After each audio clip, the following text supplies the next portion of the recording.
Hello guys, welcome to essentials of medical science. My name is Mohit and I am an MBBS intern. और इस video में हम बात करने वाले हैं हीम सिंथेसिस के बारे में, जो कि बायोकेमिस्ट्री का एक लॉन्ग क्वेश्चन बन के आता है। ठीक है, लॉन्ग में भी दे सकते हैं और 7 मार्क्स में भी दे सकते हैं। ठीक है, 10 मार्क्स 7 मार्क्स कुछ भी आ सकता है। सो इंपॉर्टेंट टॉपिक है हीम सिंथेसिस। तो इस वीडियो में हम हीम सिंथेसिस को पूरा कवर कर देंगे। तो हीम सिंथेसिस को हम इस वाले चार्ट की मदद से मैं पूरा कवर कर दूंगा। हीम सिंथेसिस को बिल्कुल ही ईजी बनाने की कोशिश की है मैंने इस टॉपिक को। सो इस वीडियो में हीम सिंथेसिस करेंगे, नेक्स्ट वीडियो में पोरफायरिया करेंगे और बाकी हीमोग्लोबिन से रिलेटेड वीडियोस भी आएंगी, जैसे थैलेसीमिया, सिकल सेल एनीमिया, वो बाद में आएंगी। So let's start the video of haem synthesis. Let's go. तो हीम सिंथेसिस में हम उसके स्टेप्स पढ़ेंगे। टोटल 5 स्टेप्स हम पढ़ेंगे। ठीक है, 5 स्टेप्स होते हैं। उसके अलावा हम पूरा उसका जो है चार्ट देखेंगे। ठीक है, इस वाले चार्ट जो मैंने अभी आपको दिखाया था, इस वाले चार्ट से हम पूरा इसको समझने की कोशिश करेंगे और छोटा मोटा न्यूमोनिक भी बताऊंगा मैं, थोड़ा फनी सा बना है बट है। तो सबसे पहले हम स्टार्ट करते हैं हीम के साथ। तो हीम का इंट्रोडक्शन आपको जल्दी जल्दी दे देता हूँ मैं कि हीम क्या होता है। ठीक है, पोरफायरेंस, ये पायरोल रिंग, इन सब के बारे में बता देता हूँ। उसके बाद हम सीधा सिंथेसिस वाले स्टेप्स पे चलेंगे। तो हीम क्या है? हीम एक आयरन पोरफायरिन कंपाउंड है। मतलब क्या है? एक पोरफायरिन है। पोरफायरिन क्या होता है? इसको बोलते हैं पोरफायरिन।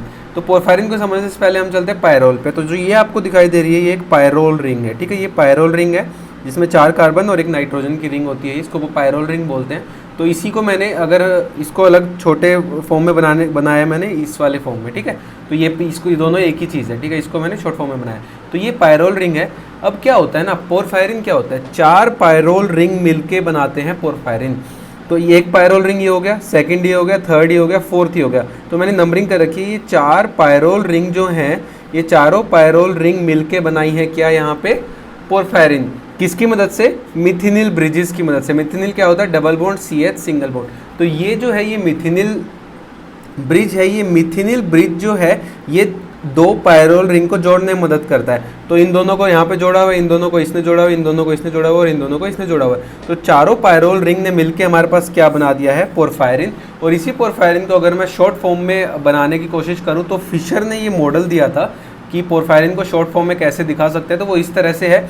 तो यहाँ पे क्या हुआ है, इस तरह से इसको बना दिया गया है। तो इस तरह से ये इसी का ही शॉर्ट फॉर्म है। तो इसी को फिशर ने शॉर्ट फॉर्म में बनाया है। तो ये भी पोरफायरिन है और ये भी पोरफायरिन है। सेम मैंने नंबरिंग की है। ये नंबर 1 रिंग है, ये जो रिंग है ये नंबर 1, ये वाली रिंग नंबर 2, ये वाली रिंग नंबर 3 एंड ये वाली रिंग नंबर 4। तो ये 4 रिंग्स यहाँ पे हैं। तो इसकी हमें नीड पड़ेगी बाद में, आपको पता चलेगा कहाँ पे। तो हीम क्या है? एक आयरन पोरफायरिन कंपाउंड है। मतलब एक पोरफायरिन रिंग है। पोरफायरिन रिंग के बीच में अगर मैं यहाँ पे आयरन लगा दूँ, तो इसी को क्या बोल देंगे हम? इसी को हम हीम बोल देंगे। ठीक है, तो नंबर 1 पॉइंट हो गया, it is iron porphyrin compound. Second बात, हीम बनता कहाँ है? हमें पता है हीम की नीड कहाँ पड़ती है। हीमोग्लोबिन में पड़ती है, मायोग्लोबिन में पड़ती है, साइटोक्रोम P450, अलग अलग डिफरेंट जो हमारे कंपाउंड्स हैं उसमें हीम की नीड पड़ती है। तो हीम बनता कहाँ है? तो बेसिकली हीम जो है 2 मेन जगह पे बनता है। नंबर 1 है erythrocyte producing sales of bone marrow, जिसको हम इरिथ्रोइड सेल्स भी बोलते हैं। तो नंबर 1 क्या हो गया? इरिथ्रोइड सेल्स, जहाँ पे ये बनता है। इरिथ्रोइड सेल्स किसको बोलते हैं? जहाँ पे हमारे RBC बनते हैं। ठीक है, और नंबर 2 जो है, ये बनता है लीवर में। तो हीम सिंथेसिस 2 जगह पे मेनली होती है, इरिथ्रोइड सेल्स में, दूसरा लीवर में। बाकी टिश्यूज में भी होती है, लेकिन ये 2 मेन साइट्स है। थर्ड पॉइंट की बात करें तो सिंथेसिस जो है वो कहाँ होता है? अब हर एक रिएक्शन में हम बात करते हैं कि रिएक्शन हो कहाँ रही है, माइटोकॉन्ड्रिया में हो रही है कि साइटोप्लाज्म में हो रही है। तो हीम सिंथेसिस पार्टली माइटोकॉन्ड्रिया में होती है और पार्टली साइटोसोल में होती है। मतलब दोनों जगह हो रही है। इस पूरे जो हीम सिंथेसिस के हम 5 स्टेप पढ़ेंगे, उसमें से कुछ स्टेप्स हैं जो माइटोकॉन्ड्रिया में हो रहे हैं और बचे हुए स्टेप्स कहाँ हो रहे हैं? साइटोसोल में हो रहे हैं। तो दोनों ही हमें रिक्वायर्ड होते हैं। अगर माइटोकॉन्ड्रिया नहीं है तो भी काम नहीं होगा और साइटोसोल नहीं है तो भी काम नहीं होगा, ये बात है। तो इसी पॉइंट से रिलेटेड एक क्वेश्चन यहाँ पे आ जाता है, जो आपको MCQ में भी मिल सकता है, नीट PG में, कि मैच्योर RBCs जो होते हैं वो हीम सिंथेसाइज नहीं कर सकते। क्यों नहीं कर सकते? क्योंकि हमें पता है मैच्योर RBC के अंदर माइटोकॉन्ड्रिया ही नहीं होता। और मैंने आपको बताया कि माइटोकॉन्ड्रिया और साइटोसोल दोनों की रिक्वायरमेंट होती है हीम सिंथेसिस में। तो मैच्योर RBCs में हीम सिंथेसिस नहीं होता है। तो ये हमने फर्स्ट पॉइंट कवर कर लिया। हीम की जनरल जो बातें थी वो हमने यहाँ पे कवर कर ली। अब सेकेंड पॉइंट पे आते हैं, वो है हमारे पास बायोसिंथेसिस ऑफ हीम के 5 स्टेप्स। तो हम हीम सिंथेसिस को 5 स्टेप्स में कवर करेंगे। पहले जल्दी जल्दी नाम बोल देता हूँ, अभी इस नाम से समझ नहीं आएगा। जब पूरी एक रिएक्शन देख लोगे तब आपको पूरा ये समझ आ जाएगा कि मैंने कौन कौन से 5 स्टेप में डिवाइड किया है। नंबर 1 स्टेप है फॉर्मेशन ऑफ डेल्टा एमिनो लेवलिनेट। और इस डेल्टा एमिनो लेवलिनेट को हम प्यार से बुलाते हैं एला। प्यार से क्या बुलाते हैं हम इसको? ALA, एला शॉर्ट फॉर्म में। तो नंबर 1 स्टेप हो गया एला का फॉर्मेशन। नंबर 2 जो है वो है फॉर्मेशन ऑफ पोर्फोबिलिनोजन। नंबर 2 स्टेप क्या है, अल्फा एमिनो लेवलिनेट मतलब एला से पोर्फोबिलिनोजन का बनना। पोर्फोबिलिनोजन को हम प्यार से क्या बुलाते हैं, पीबीजी, जिसको आप पबजी भी बोल सकते हो, ठीक है, मतलब यू नहीं है फिर भी पबजी बोल दो यार, क्या ही जाता है याद करने के लिए, कुछ भी बोलो। नंबर 3 जो इंपॉर्टेंट स्टेप है वो है पोरफायरिन रिंग का बनना, क्योंकि जो एला और पबजी है मतलब एएलए और पीबीजी जो है ये दोनों रिंग नहीं है। मैंने आपको बताया कि हीम क्या है, हीम एक आयरन पोरफायरिन कंपाउंड है, तो आयरन तो हम लास्ट में ला देंगे पर पोरफायरिन रिंग भी तो होनी चाहिए। तो एला और पीबीजी ये दोनों रिंग नहीं है।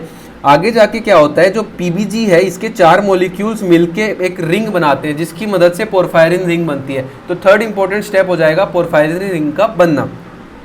नंबर 4 स्टेप है यूरोपोरफायरिनोजन 3 का प्रोटोपोरफायरिन 9 में कन्वर्ट होना, ये भी हम बात करेंगे आगे, आपको समझ आ जाएगा। एंड नंबर 5 स्टेप है सिंथेसिस ऑफ हीम फ्रॉम प्रोटोपोरफायरिन 9। तो हमें मेन तो हमारा जो मकसद है वो तो हीम बनाना है ना, तो हमने प्रोटोपोरफायरिन 9 तो लास्ट 4th स्टेप में ही बना लिया था, अब इससे हीम का बनना ये हमारा 5th स्टेप हो जाएगा। तो बायोसिंथेसिस ऑफ हीम का जो स्टार्टिंग कंपाउंड की बात करें तो स्टार्टिंग कंपाउंड हमारे पास है succinyl coenzyme A and glycine. तो ये 2 कंपाउंड से शुरुआत होती है हीम सिंथेसिस की। सक्सिनाइल कोएंजाइम में हमें पता है ये क्रैब साइकिल या फिर सिट्रिक एसिड साइकिल जिसको बोलते हैं, उसके अंदर एक इंटरमीडिएट प्रोडक्ट है। और ग्लाइसिन की बात करें तो ग्लाइसिन हमारा एक नॉन एसेंशियल एमिनो एसिड है। ये दोनों चीज़ों से स्टार्ट होता है हमारा सिंथेसिस ऑफ हीम, और एंड प्रोडक्ट हमारे पास हमें पता है, एंड प्रोडक्ट तो हमें पता है हीम ही हमें पैदा करना है एट द एंड, तो हमें हीम बनाना है, तो एंड प्रोडक्ट यहाँ पे हो जाएगा हीम। अब चलते हैं रिएक्शन के ऊपर। सो ये है हमारा रिएक्शन पूरा, ठीक है, ये पूरा रिएक्शन है, इसमें आपका पूरा कवर हो जाएगा, ठीक है। अब इसको अच्छे से समझने की कोशिश करना। ये पेज जो है ये मतलब एक तरह से सबसे इंपॉर्टेंट पेज यही है। यहाँ पे मैंने रिएक्शन बनाई है और यहाँ पे हर एक स्टेप के अंदर जो इंपॉर्टेंट पॉइंट्स है वो यहीं पे मैंने लिख दिए हैं। तो आपको क्या करना है एग्जाम में, आप पहले स्टेप्स बताओगे, उसके बाद एक एक स्टेप को एक्सप्लेन करोगे। फर्स्ट स्टेप लिखोगे उसमें ये वाला पार्ट एक्सप्लेन करोगे, सेकंड स्टेप में ये वाला, और एट द एंड आप रिएक्शन पूरा बना के भी दिखा दोगे। तो एग्जाम में पूरा आपको अच्छे से लिखना होता है, पहले स्टेप्स लिखने हैं, स्टेप्स के बाद पूरी रिएक्शन बना के दिखानी है, और उसके बाद हर एक स्टेप को एक्सप्लेन भी कर देना है, तो फुल मार्क्स मिल जाएंगे। ये है लॉन्ग क्वेश्चन के लिए, अगर मान लो 10 मार्क्स या 7 मार्क्स का क्वेश्चन है उसके लिए। तो स्टार्ट करते हैं हम। यहाँ पे मैंने आपको पहले ही बता दिया था कि जो स्टार्टिंग कंपाउंड्स हैं वो हैं हमारे पास succinyl coenzyme A and glycine. मैं ज़्यादा मार्किंग नहीं करूँगा इस पेज पे, सब खराब हो जाएगा, इसलिए मैं ज़्यादा मार्क नहीं करूँगा। तो सबसे पहले स्टार्ट होता है सक्सिनाइल कोएंजाइम ए प्लस ग्लाइसिन, ये तो हमारे स्टार्टिंग कंपाउंड थे। ये दोनों भाई बंधु जो हैं ये दोनों आपस में जुड़े, मेल मिलाप किया और बनाया एला। तो नंबर 1 फॉर्मेशन जो स्टेप मैंने आपको बताया था, first step of synthesis of haem जो था वो था formation of delta amino levulinate, जिसको हम प्यार से एला भी बुला रहे थे। तो सक्सिनाइल कोएंजाइम में और ग्लाइसिन दोनों मिले और मिलके बनाया एएलए। लेकिन ये होता इतनी आसानी से नहीं है कि दोनों मिलके एला बना दिया, कुछ ना कुछ करना पड़ता है। तो दोनों ने मिलके क्या किया, इसने बोला मेरे पास तो एक एक्स्ट्रा कोएंजाइम ए है, सल्फर है, हाइड्रोजन है, तो उस ग्लाइसिन बोला ठीक है तू इसको निकाल दे, उसने बोला ठीक है निकाल देता हूँ। तो कोएंजाइम ए, सल्फर और हाइड्रोजन ये निकल गया यहाँ से। तो क्या क्या इन दोनों की रिएक्शन में क्या हुआ, कोएंजाइम ए बाहर गया और दूसरा एक CO2 का मॉलिक्यूल बाहर गया। तो अगर इन दोनों का स्ट्रक्चर देखोगे ना बुक में खोल के, तो आपको अच्छे से और समझ आएगा कि कैसे क्या बाहर जा रहा है। तो अब मैं आपको बस याद करा रहा हूँ कि सक्सिनाइल कोएंजाइम में ग्लाइसिन मिले, एक CO2 बाहर गया, कोएंजाइम ए बाहर गया और बना ALA। और इसको बनने के लिए अब मैं एक बात बताऊँ मेरे को, हमें इतना देर से मैं बोल रहा हूँ पहला स्टेप है फॉर्मेशन ऑफ एला, फॉर्मेशन ऑफ एला। तो एला इतना इंपॉर्टेंट चीज़ है तो हम सोचे कि एंजाइम का नाम भी इसी के ऊपर रख दे। तो हमने एंजाइम का नाम रख दिया कि भाई दोनों ने मिला, बहुत सोचा, साइंटिस्ट ने बहुत सोचा कि दोनों मिले और बनाया एला, तो इसका नाम क्या रखूँ। आखिरी में उसने बहुत ज़्यादा दिमाग लगा के नाम रखा एला को बनाने वाला एला सिंथेस। तो एंजाइम का नाम क्या हो गया, एला सिंथेस। तो इतना सिंपल एंजाइम का नाम तो देखो कहीं नहीं होगा। तो फर्स्ट स्टेप में जो एंजाइम लगा वो क्या है, एला सिंथेस। इसकी बात बाद में करेंगे थ्योरी पार्ट की। नेक्स्ट स्टेप में चलते हैं। तो अब क्या हुआ, अब एला बोला मैं अकेले आगे रिएक्शन को नहीं बढ़ाऊंगा, मेरे को एक और एला चाहिए। तो जैसे सक्सिनाइल कोएंजाइम में को अपना प्रेमी चाहिए था ग्लाइसिन, इसी तरह एला को बोला कि मेरे को एक और एला ही चाहिए, मैं किसी और के साथ नहीं जाऊंगा। तो एला ने एक और एला को अपने पास बुलाया, तो 2 डेल्टा एमिनो लेवलिनेट मिले। तो ये मैंने 2 मॉलिक्यूल दिखा रखे हैं, 2 डेल्टा एमिनो लेवलिनेट ने मिलके यहाँ पे बनाया हमारा सेकंड स्टेप का प्रोडक्ट जो था पोर्फोबिलिनोजन। तो पोर्फोबिलिनोजन को हमने प्यार से पबजी भी बुलाया था। तो 2 एला मिलके बनाए एक पबजी मॉलिक्यूल, ठीक है। तो अब ये भी इतना आसानी से नहीं होता, 2 एला मॉलिक्यूल मिले तो कुछ ना कुछ निकला भी होगा। तो यहाँ पे निकला है पानी, अपने को तो पानी निकालना है, ठीक है, वो वाला डायलॉग।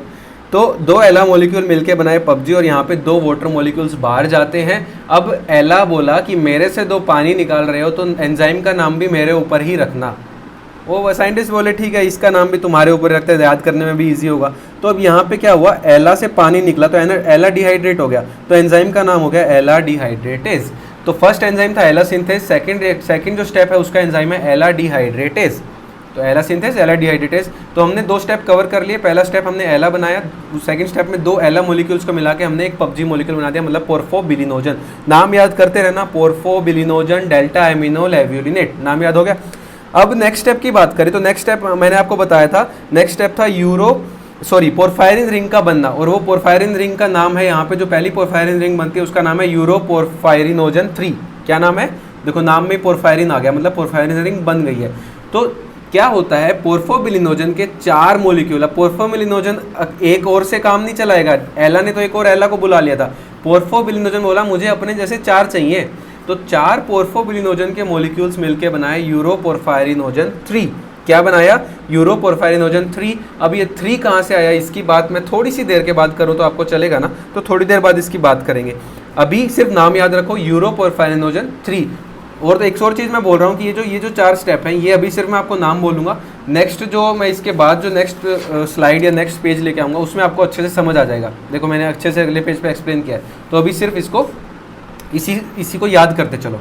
तो 4 मोलिक्यूल्स पोर्फोबिलिनोजन के मिले और क्या बनाया, यूरोपोरफायरिनोजन 3। पोरफायरिन नाम आ गया क्योंकि पोरफायरिन रिंग बन गई है, क्योंकि थर्ड स्टेप हमारा था फॉर्मेशन ऑफ पोरफायरिन रिंग। अब क्या होता है, 4 मोलिक्यूल पोर्फोबिलिनोजन के जब बनते हैं तो मिलते हैं, तो यहाँ पे 2 एंजाइम लगते हैं। नंबर 1 एंजाइम लगा यूरोपोरफायरिनोजन 1 सिंथेस, ठीक है, लेकिन बनाना तो यूरोपोरफायरिनोजन 3 है। तो अब इसके साथ एक और एंजाइम की हमें जरूरत पड़ती है, वो है यूरोपोरफायरिनोजन 3 को सिंथेस, मतलब इसका साथी। तो यूरोपोरफायरिनोजन 3 को बनाने के लिए 2 एंजाइम लगते हैं, यूरोपोरफायरिनोजन 1 सिंथेस एंड यूरोपोरफायरिनोजन 3 को सिंथेस। एक्चुअली क्या होता है ना, 4 पीबीजी मोलिक्यूल मिलकर एक स्ट्रेट चेन बनाते हैं, पहले उसका कुछ अलग नाम होता है, फिर वो स्ट्रेट चेन बाद में क्लोज करके एक रिंग बनाती है, उसका नाम अलग होता है, उसका नाम होता है यूरोपोरफायरिनोजन 3। तो वो 2 स्टेप में है, लेकिन मैं उसको ज़्यादा कॉम्प्लेक्स नहीं बनाना चाहता, वो इंपॉर्टेंट भी नहीं है, तो इसलिए मैंने डायरेक्ट बताया है यहाँ पे। तो 4 पीबीजी मॉलिक्यूल्स मिलकर बनाए यूरोपोरफायरिनोजन 3, और इसको बनने के लिए हर बार कुछ ना कुछ जैसे बलिदान देना पड़ रहा था। इन दोनों ने CO2 निकाला, इन दोनों ने पानी निकाला, और 4 पीबीजी मॉलिक्यूल्स क्या निकालेंगे, 4 चीज़ निकालेंगे। तो यहाँ पे निकलते 4 अमोनिया, तो 4 अमोनिया यहाँ पे निकले और बना यूरोपोरफायरिनोजन 3। एंजाइम के नाम किसके ऊपर पड़े हैं, यूरोपोरफायरिनोजन के ऊपर पड़े हैं, पीबीजी के ऊपर किसी भी एंजाइम का नाम नहीं है, ये बात याद रखना। तो 3 स्टेप मैंने यहाँ पे कवर कर दिए, हमने पोरफायरिन रिंग भी बना दी। फिर हमने चौथा स्टेप जो था वो हमने पढ़ा था कन्वर्जन ऑफ यूरोपोरफायरिनोजन 3 टू प्रोटोपोरफायरिन 9। अब वो कैसे कन्वर्ट होता है, तो ये एक बार जस्ट जल्दी जल्दी बोल देता हूँ, उसके बाद नेक्स्ट पेज पे अच्छे से समझेंगे इसको, ठीक है। तो क्या होता है, यूरोपोरफायरिनोजन 3 जो है वो 4 CO2 मॉलिक्यूल्स बाहर निकलता है, 4 CO2 मॉलिक्यूल्स बाहर निकालता है और बनाता है कोप्रोपोरफायरिनोजन 3। क्या बनाता है, कोप्रोपोरफायरिनोजन 3, मतलब यूरो हट गया और कोप्रो लग गया, यूरो हट गया कोप्रो लग गया, ठीक है, इतना ही फर्क हुआ है। और यहाँ पे एंजाइम जो लगता है वो क्या लगता है, हमने 4 CO2 बाहर निकाले हैं, तो इसको क्या बोलेंगे, यूरोपोरफायरिनोजन डीकार्बोक्सिलेज, मतलब यूरोपोरफायरिनोजन में से CO2 बाहर निकालने वाला एंजाइम यूरोपोरफायरिनोजन डीकार्बोक्सिलेज। अब जो कोप्रोपोरफायरिनोजन 3 बना है, इसमें से फर्दर 2 CO2 निकलते हैं, लेकिन ये जो स्टेप होता है ये होता है ऑक्सीडेटिव डीकार्बोक्सिलेशन, मतलब हमने ऑक्सीजन दिया, ऑक्सीजन की प्रेजेंस में डीकार्बोक्सिलेशन हो रहा है, इसलिए यहाँ पे एंजाइम का नाम CO2 तो निकल रहा है, लेकिन फिर भी एंजाइम का नाम होता है ऑक्सीडेज। तो कौन सा ऑक्सीडेज, क्या नाम था पिछले उसका, हमारा पिछले जो कंपाउंड था कोप्रोपोरफायरिनोजन ऑक्सीडेज। तो यहाँ पे एंजाइम हुआ कोप्रोपोरफायरिनोजन ऑक्सीडेज, और यहाँ पे जो बना वो है हमारे पास प्रोटोपोरफायरिनोजन 9। क्या बना, प्रोटोपोरफायरिनोजन 9, लेकिन हमें बनाना क्या है, प्रोटोपोरफायरिन 9। चौथा स्टेप तो वही था, तो फिर से एक और स्टेप यहाँ पे होता है, और जिसमें हमें एंजाइम लगता है प्रोटोपोरफायरिनोजन ऑक्सीडेज। फिर से ऑक्सीडेज लग रहा है क्योंकि यहाँ पे हमने 4 H+ मॉलिक्यूल्स बाहर निकाले हैं, इसलिए इसको ऑक्सीडेज बोला है। तो प्रोटोपोरफायरिनोजन ऑक्सीडेज की मदद से प्रोटोपोरफायरिनोजन 9 जो है वो कन्वर्ट होता है प्रोटोपोरफायरिन 9 में। तो ये पूरा हमने एक स्टेप बोला है इसको, यूरोपोरफायरिनोजन 3 से प्रोटोपोरफायरिन 9 बनने को हमने एक स्टेप बोला है, जो हमारा 4th स्टेप है, ठीक है। इसको अगले उसमें एक्सप्लेन करेंगे। लास्ट स्टेप की बात करें तो जो हमारा प्रोटोपोरफायरिन 9 था, प्रोटोपोरफायरिन 9 में एट द एंड हमें ये पोरफायरिन रिंग तो मिल गई थी, और मैंने बोला था हीम एक आयरन पोरफायरिन कंपाउंड है, तो हमें सिर्फ आयरन की कमी रह गई थी। तो लास्ट स्टेप में क्या होता है, आयरन आता है प्रोटोपोरफायरिन 9 के साथ जुड़ता है और बनाता है हमारा एंड प्रोडक्ट, हमारा बाहुबली हीम। किसकी मदद से? एंजाइम का नाम है फेरोचिलेटेज बोलते हैं इसको, या तो फेरोचिलेटेज बोलो या फिर इसको हीम सिंथेज भी बोल देते हैं, क्योंकि हीम बन रहा है तो इसको हीम सिंथेज भी बोलते हैं और फेरोचिलेटेज भी बोल देते हैं। तो हम शुरू से एक बार सारा मैं आपको बताता हूँ। सक्सिनाइल कोएंजाइम में और ग्लाइसिन मिलके क्या बनाए हमारे पास? एला, मतलब डेल्टा एमिनो लेवलिनेट बनाए। डेल्टा एमिनो लेवलिनेट के 2 मॉलिक्यूल्स मिले और बनाया पोर्फोबिलिनोजन। पोर्फोबिलिनोजन के 4 मॉलिक्यूल्स मिलके बनाए यूरोपोरफायरिनोजन 3। यहाँ से पोरफायरिन रिंग स्टार्ट हो गई है, यूरोपोरफायरिनोजन 3।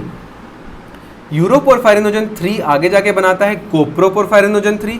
अब एक एक वर्ड हटाना, यूरो हटा के कोप्रो लगा दिया, नेक्स्ट स्टेप में हमने कोप्रो हटा के प्रोटो लगा दिया, तो नेक्स्ट स्टेप क्या है? प्रोटोपोरफायरिनोजन 9। प्रोटोपोरफायरिनोजन 9 से बना प्रोटोपोरफायरिन 9 और एट द एंड हमें मिल गया हमारा हीम। तो ये हमारी होगी पूरी हीम सिंथेसिस की साइकिल। अब इसके एंजाइम्स जो हैं वो आपको याद करने ही पड़ेंगे, फिर भी मैंने थोड़ा थोड़ा आपको बताने की कोशिश की है। जो निकल रहा है उसको याद करोगे तो एंजाइम का नाम इजीली याद हो जाएगा।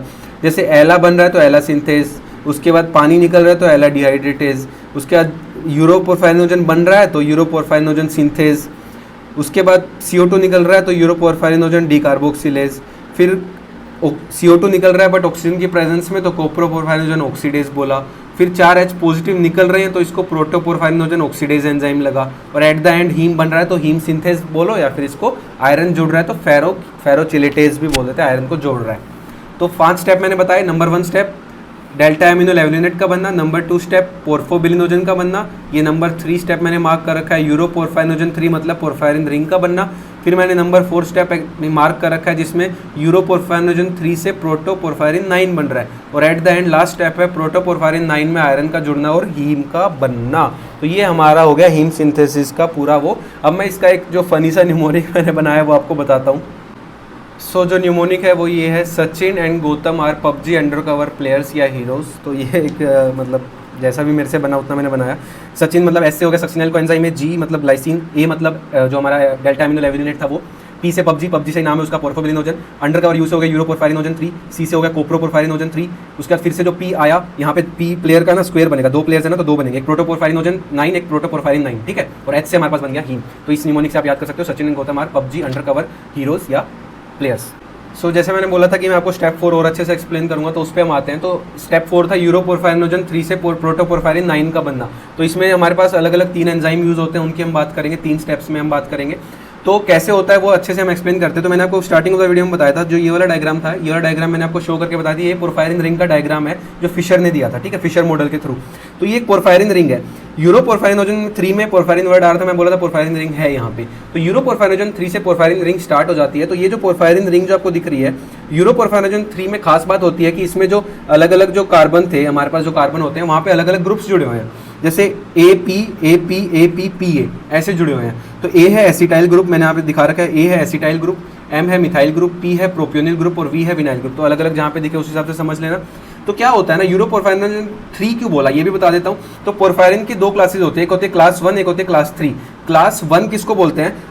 AP, और अगर यहाँ पे भी ये PA की जगह AP होता है ना, मतलब कॉन्टिन्यूस एक साइकिल बन रही होती, तो इसको हम बोलते हैं क्लास 1। तो इसको यूरोपोरफायरिनोजन 3 की जगह यूरोपोरफायरिनोजन 1 बोलते हैं। लेकिन यहाँ पे टूट गया है, यहाँ पे जो कॉन्टिन्यूटी वो टूट गई है, AP फिर PA बन गया, तो इसलिए इसको हमने 3 बोला है। तो 2 क्लास होती है पोरफायरिन की, क्लास 1 एंड क्लास 3। तो ये यहाँ पे क्योंकि कॉन्टिन्यूटी नहीं है इसलिए इसको क्लास 3 बोला है। इतना आपको समझ आ गया होगा। तो A मतलब एसिटाइल ग्रुप, P मतलब यहाँ पे प्रोपियोनिल ग्रुप, ठीक है, इतना भी समझ आ गया होगा। तो फर्स्ट जो स्टेप 4 के अंदर जो फर्स्ट जो छोटा मिनी स्टेप है वो ये है, जो मैंने आपको बताया भी था कि यूरोपोरफायरिनोजन 3 में से 4 CO2 मॉलिक्यूल्स निकलते हैं और बनता है कोप्रोपोरफायरिनोजन 3। अब 4 CO2 मॉलिक्यूल निकल रहे थे इसलिए एंजाइम का नाम मैं बोला था कि यूरोपोरफायरिनोजन डीकार्बोक्सिलेज बोलते हैं उसको, ठीक है। अब ये सिंपल सी बात नहीं है। अब एक बात ध्यान देना कि जो कोप्रोपोरफायरिनोजन का जो डायग्राम आपको दिखाई दे रहा है, इसमें आपको दिखाई देगा कि जैसे AP और PA था, यहाँ पे जितने भी एसिटाइल थे उसकी जगह मिथाइल आ गया है। मतलब एसिटाइल की जगह मैंने A की जगह M लिख दिया, मतलब मिथाइल ग्रुप आ गया यहाँ पे। अब मिथाइल ग्रुप में क्या है, एक C है, एक कार्बन है, ठीक है। एसिटाइल ग्रुप में 2 कार्बन थे, तो ये जो COO नेगेटिव था ये CO2 बन के निकल गया है, इसी वजह से एसिटाइल ग्रुप जो है वो मिथाइल में कन्वर्ट हो गया। तो यहाँ पे 4 एसिटाइल ग्रुप थे, चारों से एक एक CO2 निकला, तो मैंने यही तो यहाँ पे लिखा है, 4 CO2 बाहर गए तो क्या बन गया, कोप्रोपोरफायरिनोजन 3, इसलिए एसिटाइल की जगह मिथाइल लगा दिया। सिंपल सी बात है। तो ये हो गया हमारा फर्स्ट मिनी स्टेप, कोप्रोपोरफायरिनोजन 3 का बनना। अब कोप्रोपोरफायरिनोजन 3 से आगे बनता है प्रोटोपोरफायरिनोजन 9 लिखो या 3 लिखो एक ही बात है। तो यहाँ पे क्या हो रहा है, अब आप ध्यान दोगे प्रोटोपोरफायरिनोजन 9 के डायग्राम में देखोगे तो 2p की जगह मैंने 2v लिख दिया है। देखो 2p तो इंटैक्ट है, m पूरे इंटैक्ट है, पर 2 जो p थे ये वाला और ये वाला, इसकी जगह पे विनाइल आ गया है। अब प्रोपियोनिल के स्ट्रक्चर पे देखें तो CH2CO नेगेटिव है, विनाइल के स्ट्रक्चर में देखें CH2CH2 है, तो यहाँ से जो प्रोपियोनिल का जो CO2 था वो भी यहाँ से निकल गया है, ठीक है। तो लेकिन 2 जगह से निकला है, 2p तो इंटैक्ट है, तो 2 प्रोपियोनिल से 2 CO2 निकले, तो मैंने यहाँ पे 2 ही CO2 निकलते हुए दिखाए हैं। और यहाँ पे एंजाइम का नाम है कोप्रोपोरफायरिनोजन ऑक्सीडेज, ठीक है, इसकी हमने बात कर ली थी। प्रोडक्ट क्या बना है, प्रोटोपोरफायरिनोजन 9, तो ये प्रोटोपोरफायरिनोजन 9 हो गया। अब इससे 4 H+ निकलते हैं और बनता है प्रोटोपोरफायरिन 9।